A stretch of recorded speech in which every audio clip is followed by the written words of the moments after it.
Anybody who worked with clients have heard this story. Tell me if it ring a bell. A graphic designer, let's call this guy Tony. Tony gets hired to design a corporate logo. He charges $5,000. Now, after learning the ins and outs of his client's business, the demographic, and the competition, he spends half an hour and creates the perfect logo. The client is a little annoyed. That was quick.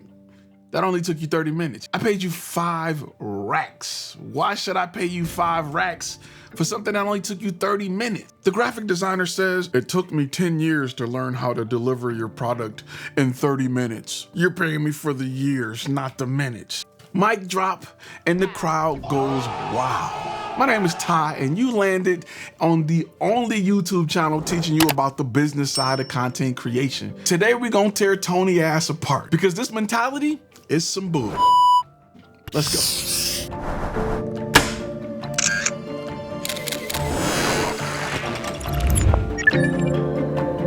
So I can't find the original source to this story, but every professor, mentor, and guru tells this story to prove a point about selling your prices. The idea is to divorce the freelancers out there from staying in the mindset of being an employee. The freelancer has taxes to worry about, business expenses, Adobe Creative Cloud, health insurance, client acquisition, marketing, PR, and all of that built into that $5,000 for a half hour's worth of work. The story is intended to put you in the mindset of someone who's willing to charge what they're worth. And let's be real, it does a good job of that. But when I hear this story, I take away different lessons. That wasn't a mic drop moment. Tony need to pick that mic back up and say I'm sorry. Because Tony is a man with no people skill. Tony doesn't understand his client, his messaging, his brand, none of that. Because let me tell you what happened after this interaction. Because this client is going to tell all his friends to avoid Tony ass, and it's going to kill his business. Now, it pains me to criticize Tony.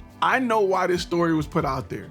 It was intended to be empowering for the little guy, and I'm here to rip this shit apart. Now, I feel like the bad guy here, but the truth needs to be heard.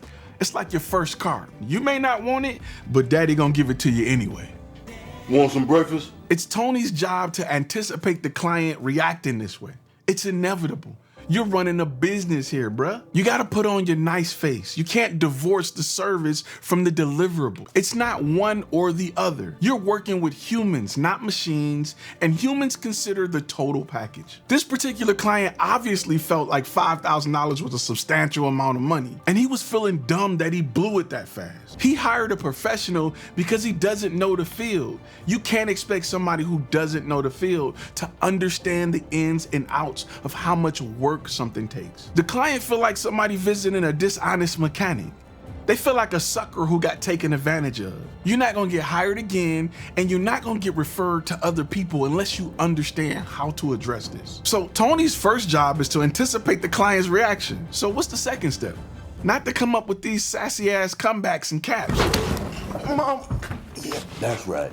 That's right. Call for your mama. In fact, you shouldn't be reactive at all. You should be trying to understand how your client perceives you. Honestly, even if the work was done in 30 minutes, I wouldn't have delivered it in just 30 minutes.